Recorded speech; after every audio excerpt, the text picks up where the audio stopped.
Jeune tué à Nantes, le policier affirme maintenant avoir tiré, par accident. La mort du jeune homme tué par un policier à Nantes a provoqué des violences urbaines.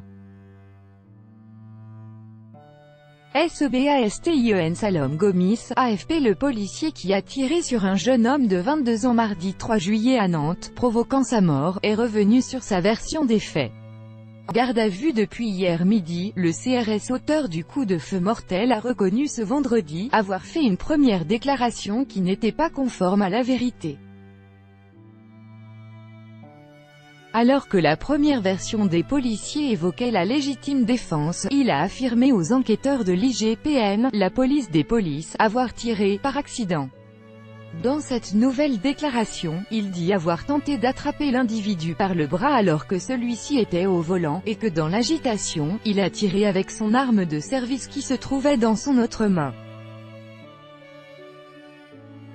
Il devait être déféré dans l'après-midi devant le juge, a précisé son avocat. Selon une source proche du dossier cité par l'AFP, les 5 collègues de l'auteur du tir ont affirmé le soir des faits que le conducteur avait fait une marche arrière à très vive allure, au point de renverser des enfants qui jouaient sur la chaussée.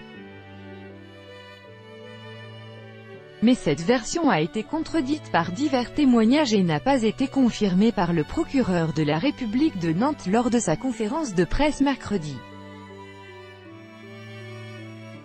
Le conducteur, un jeune homme de 22 ans sous le coup d'un mandat d'arrêt pour vol en bande organisée, recel et association de malfaiteurs, a été touché par le tir du policier mardi 3 juillet vers 20h30 alors qu'il effectuait une marche arrière pour fuir un contrôle de police. Il a été touché au cou et est décédé à l'hôpital 2 heures plus tard. Depuis, plusieurs quartiers de Nantes sont le théâtre de violences. Dans la nuit d'hier à aujourd'hui, des dizaines de véhicules ont été retrouvés incendiés, dont celui de la maire de la ville, Johanna Roland.